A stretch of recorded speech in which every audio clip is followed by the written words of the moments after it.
السلام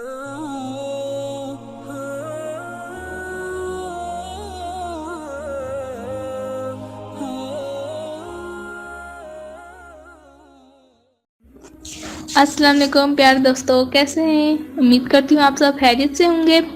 آپ دیکھ رہے ہیں Ziyan Islamic T V channel. امید کرتی ہوں آپ کو یہ ویڈیو اچھی لگے گی۔ سب سے پہلے ہماری ویڈیو کو لائک اور شیئر اور سبسکرائب کریں تاکہ نیو ویڈیو آپ کی طرف بآسانی پہنچ سکے۔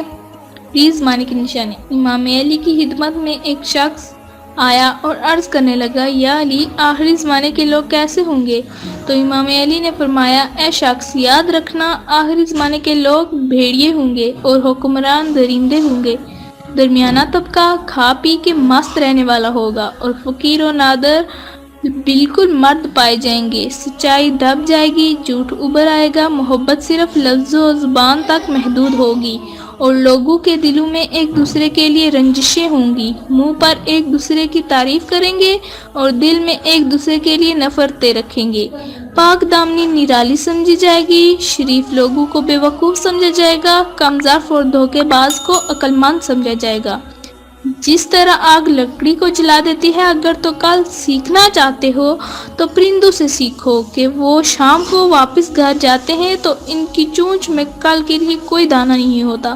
تمہارا رب ایک ہے، پھر بھی تم اسے یاد نہیں کرتے، لیکن اس کے کتنے بندے ہیں اور وہ پھر بھی تمہیں نہیں بھولتا۔ جو شخص موت کا منتظر ہے وہ تیزی کے ساتھ نیکیوں کی طرف دوڑتا ہے۔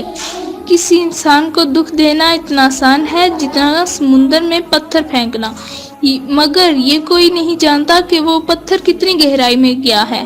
دکھ میں کبھی بھی پچھتاوے کے آنسو نہ بہاؤ، کیونکہ تم وہ خوش نصیب ہو جس کو اللہ نے آزمائش کے قابل سمجھا ہے۔ ایسی خصوصیات کہ جن پر آپ عمل کریں گے تو آپ اپنے اندر کے انسان کو سنوار لیں گے۔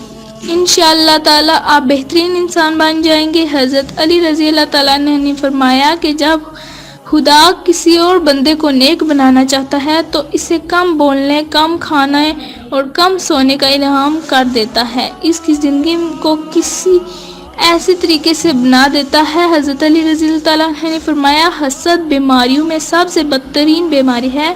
حسد نیکیوں کو اس طرح تباہ کر دیتی ہے جس طرح آگ لکڑی کو جلا دیتی ہے۔ دکھ میں کبھی بھی پچھتاوے کے آنسو نہ بہاؤ، کیونکہ تم وہ خوش نصیب ہو جس کو اللہ نے آزمائش کے قابل سمجھا۔